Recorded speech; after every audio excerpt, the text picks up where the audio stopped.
అలానే చేసావు. ప్రభుత్వ ఉద్యోగులు ఒక హోమ్ గార్డ్ దగ్గర 20 కోట్లు ఉన్నాయి ఏసీబీ వాళ్ళు రైడ్ చేస్తే. ఒక సబ్ రిజిస్ట్రార్ దగ్గర ఉండేటువంటి ఒక సబార్డినేట్ దగ్గర 50 కోట్లు ఉన్నాయి.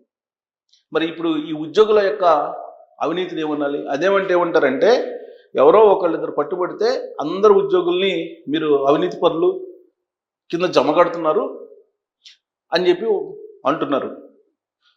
ఉద్యోగుల్లో 80% 80 to 90% ఏదో ఒక సందర్భంలో అవినీతి పాల్పడినటువంటి వాళ్ళు ఉన్నారు. వాళ్ళకు వచ్చేటువంటి జీతానికి, వాళ్ళు అనుభవించేటువంటి జీవితానికి పొంతనే ఉండదు. విలాసవంతమైనటువంటి జీవితాన్ని గడుపుతున్నారు చాలామంది, అందరు కాకపోయినా చాలామంది. మరి ఎక్కడి నుంచి వస్తున్నాయి డబ్బులు? ప్రజల్ని పీల్చుకు తింటున్నారు. ప్రభుత్వ ఆఫీసులకి సామాన్యులు రావాలంటేనే భయపడిపోతున్నారు. వీళ్ళ అవినీతి సొమ్ము ఎక్కడి నుంచి వస్తుంది? సామాన్యుల నుంచే. ఎందుకంటే కార్పొరేట్లు వీళ్ళకేమి ఇవ్వరు. ఎందుకు ఇవ్వరు కార్పొరేట్లు? గవర్నమెంటే వాళ్ళకి ఎకరా 99 పైసలకి ఇస్తుంది. వాళ్ళకి ఏం కావాలో అవన్నీ కూడా వాట్సాప్ గ్రూపుల్లో పర్మిషన్స్ ఇచ్చేస్తున్నాయి. కాబట్టి ఎంఆర్ఓ తోటో, ఆర్డీఓ తోటో, కలెక్టర్ తోటో కార్పొరేట్ సంస్థలకు పని లేదు. వీళ్ళతోటి పని ఎవరికి? సామాన్యులకి పని. ఆ సామాన్యులు వచ్చినప్పుడు వాళ్ళని పీకు తింటున్నారు. జలగలు అంటారు కదా, జలగలు ఆ విధంగా పీకు తింటున్నారు. ఈ అవినీతి పరులైనటువంటి అధికారుల కారణంగా, ఉద్యోగుల కారణంగా సర్వనాశనం అవుతుంది సమాజం. వీళ్ళని కట్టడి చేసిన పరిస్థితులు. ఒక హోంగార్డ్ దగ్గర 20 కోట్లు ఉన్నాయంటే ఏ స్థాయిలో అవినీతి పాల్పడి ఉండాలి? ఒక సబ్ రిజిస్ట్రార్ కార్యాలయంలో ఉన్నటువంటి సబార్డినేట్ దగ్గర 50 కోట్లు ఉన్నాయంటే మరి వాళ్ళు అవినీతి ఏ స్థాయిలో ఉంది? అంతకన్నా పై క్యాడర్లో ఉండేటువంటి వాళ్ళు ఇంకెంత సంపాదించుంటారు? ఒక ఉదాహరణ చెప్తాను. వైజాగ్లో బిఫోర్ ఇయర్ రైడ్ చేస్తే ఒక టౌన్ ప్లానింగ్ ఆఫీసర్ దగ్గర 500 కోట్లు బయటపడ్డాయి. అసలు 500 కోట్లు ఎంతమంది జీవితాంతం సంపాదించినా పోగు చేయగలరు? 500 కోట్లు. ఒక సామాన్యమైన టౌన్ ప్లానింగ్ ఆఫీసరు 500 కోట్లు సంపాదించాడంటే ఈయన ఉద్యోగుల్లో అనేక మంది ఉద్యోగులు, అందరు కాకపోయినా ఎక్కువ మంది ఉద్యోగులు ఎంత అవినీతి సంపాదిస్తున్నారు. ఇది వాళ్ళ తరానికి ఏమన్నా ఉపయోగపడచ్చేమో. నెక్స్ట్ తరం ఖచ్చితంగా కర్మ సిద్ధాంతం ప్రకారం అనుభవించి తీరాల్సిందని చెప్పి నేను చెప్పడం కాదు, గరిగిపాటి గారు చెప్తున్నారు, చాగంటి గారు చెప్తున్నారు, అనేక మంది ఆధ్యాత్మికవేత్తలు, ప్రవచనకర్తలు చెప్తున్నారు. మీరు అది నమ్మేటట్టయితే కనుక మీరు అవినీతి ఎంత చేస్తారో అంత పతనం తప్పదు. ఒక తరం కాకపోయినా నెక్స్ట్ తరం అయినా. మీకు నెల నెలా జీతాలు ఇస్తున్నారు. అది ప్రజలు తిని తినక రాత్రి మూళ్ళు పనిచేసి ట్యాక్సులు కడితే మీరు నెల నెల జీతాలు తీసుకుంటున్నారు. ఆ జీతాలు ఎందుకు ఇస్తున్నారు మీకు ప్రజలు? సేవ చేయటానికి. ఆ సేవ చేయడానికి మీరు అవినీతి పరంగా డబ్బులు తీసుకుంటున్నారు. ఇది ఇంతకన్నా దుర్మార్గం ఏమైనా ఉందా? ఇంతకన్నా దుర్మార్గమైనటువంటిది లేదు. వాస్తవంగా చాలామంది అంటుంటారు, నేనైతే ఆ మాట అనలేకపోతున్నాను కానీ వ్యభిచారంలో నిజాయితీ ఉంటుందని. కానీ ప్రజల దగ్గర నెల నెల జీతాలు తీసుకుంటూ అవినీతికి పాల్పడుతున్నటువంటి కొంతమంది ఉద్యోగుల్ని ఏమనాలి? ఈ అవినీతి పరులైన ఉద్యోగుల్ని ఏమనాలి? ప్రజలు తిరగబడే రోజు వస్తుందని చెప్పి నేను చాలాసార్లు చెప్పాను. కడుపు మండిన వాడి ఆలోచనలు డిఫరెంట్గా ఉంటాయి. కడుపు నిండినటువంటి వాళ్ళు అవినీతి పరులైన ఉద్యోగులు. వాళ్ళు 4 గోడల మధ్య ఉండి ఏసీల్లో కూర్చొని విలాసవంతమైన జీవితం గడుపుతూ కడుపు కాలేవాడి దగ్గర ట్యాక్సులు కట్టించుకొని మీ జీతాలు తీసుకుంటున్నారు. ఆ విషయాన్ని మీరు మర్చిపోకూడదు. ఎందుకనంటే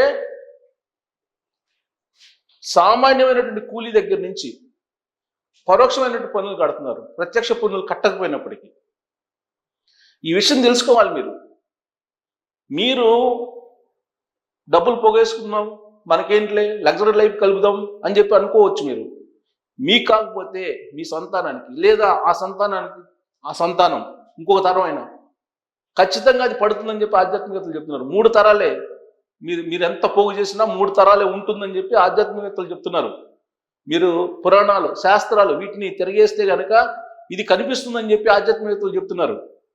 మీరు ఎంత పోగు చేస్తే అంత అనుభవించాల్సిందే కర్మల్ని అని చెప్పి చెప్తున్నారు వాళ్ళు. అయినప్పటికీ ఈ చెవులో వదిలిపెట్టి సామాన్యుడు ఎవరైనా వస్తే వాళ్ళని పీకి తినేటువంటి పరిస్థితి ఏర్పడుతుందని అంటే ఇంతకన్నా దుర్మార్గం ఏమన్నా? అదేమంటే పొలిటికల్ లీడర్స్ తింటున్నారు కదా. ఎస్, పొలిటికల్ లీడర్స్ కూడా కొంతమంది తింటున్నారు. పొలిటికల్ లీడర్స్ ఒక ఎమ్మెల్యే 50 కోట్లు ఖర్చు పెట్టి ఎన్నికల్లో పార్టిసిపేట్ చేస్తున్నారంటే ఎంత అవినీతి పోగు చేసుకుని ఉండాలి. నిజమే అది. వాళ్ళు అవినీతి పాల్పడుతున్నారు కదా అని చెప్పేసి మీరు కూడా పాల్పడతారా? దొంగను పట్టుకుంటే గజ దొంగను పట్టుకోలేదు మీరు, మా దొంగలను ఎందుకు పట్టుకుంటారని చెప్పి మీరు వాదిస్తే చట్టాలు ఒప్పుకుంటాయా? టోటల్గా అవకాశం ఉన్నటువంటి వాళ్ళు అవకాశం వచ్చినట్టు దోచుకొని సమాజాన్ని టోటల్గా కుప్పగూలుస్తున్నారు, మొత్తం నేలమట్టం చేస్తున్నారు. ఇది ఎంతో దూరం ఉండదు. ఇవాళ కాకపోయినా కొన్ని రోజులకైనా, కొన్ని నెలలకైనా, కొన్ని సంవత్సరాలకైనా అనుభవించి తీరాల్సిందే. మీకు నెల నెలా జీతాలు ఇస్తున్నప్పుడు మీరు అవినీతికి పాల్పడాల్సిన అవసరం ఏంటి? ఒక హోంగార్డు 20 కోట్లు, ఒక సబార్డినేటు 50 కోట్లు. ఇంకా అసలు రైడ్ చేస్తే ఏసీబీ వాళ్ళు కనుక రైడ్ చేస్తే ఎంతమంది దగ్గర ఎన్ని కోట్లు బయటపడతాయో. మొత్తం సంపద అవినీతిపరమైనటువంటి ఉద్యోగుల దగ్గర, అలాగే అవినీతిపరమైన రాజకీయ నాయకుల దగ్గర ఉంది. పేదలు 90% కష్టపడుతుంటే 10% ఉన్నటువంటి పొలిటీషియన్స్, అలాగే ఉద్యోగులు, అవినీతిపరమైనటువంటి వాళ్ళు కొంతమంది పీక్కు తింటున్నారు, సమాజాన్ని నేలమట్టం చేస్తున్నారు. సో ఇప్పుడు వీళ్ళ సంగతి చూద్దాం. అసలు ఏంటి వీళ్ళు చీడ పురుగుల్లాగా ఎలా తయారయ్యారు? చేసేది హోంగార్డు ఉద్యోగం, అక్రమాస్తులు 20 కోట్లు. 15 ఏళ్ళుగా ఏసీబీలో విధులు, శాఖకు అందే అవినీతి సమాచారమే ఆదాయం అని. చూడండి, ఏసీబీలో హోంగార్డుగా జాయిన్ అయ్యాడు. హోంగార్డుగా ఉంటూ ఏం చేశాడు? ఏసీబీ వాళ్ళు ఎవరి మీద రైడ్ చేయబోతున్నారు అనేది తెలుసుకొని వాళ్ళకి ముందే సమాచారం ఇచ్చి వాళ్ళ దగ్గర నుంచి అమౌంట్ తీసుకోవటం ఇతను చేసినటువంటి డ్యూటీ. మరి ఇతను ఏమనాలి? సస్పెండ్ చేస్తారు అంతే. మళ్ళీ 6 నెలల తర్వాత జాబ్లో జాయిన్ అవుతాడు. వాళ్ళకి వెసులుబాటు ఉంది ఉద్యోగులకి. అందుకే దేశవ్యాప్తంగా అవినీతి వ్యతిరేక ఉద్యమం వస్తుంది.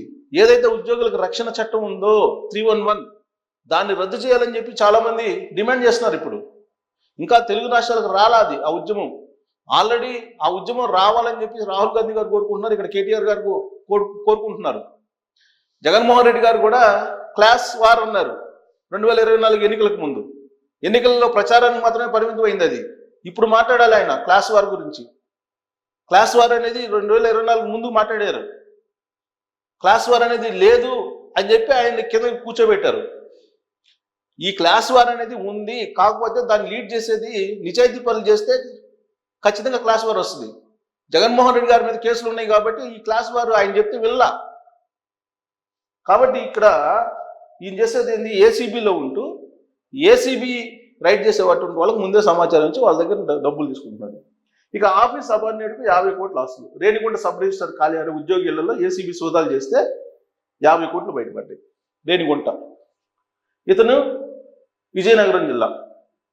విజయనగరంలో ఈయన హోంగార్డుగా పనిచేశారు. ఒక హోంగార్డు, ఒక రిజిస్ట్రేషన్ ఆఫీసులో రేణిగుంట సబ్ రిజిస్టర్ కార్యాలయంలో సబార్డినేట్. వీళ్ళ ఆస్తులు ఇవి. ఇక మిగతా వాళ్ళ ఆస్తులు ఎలా ఉంటాయో మీరు ఊహించుకోండి.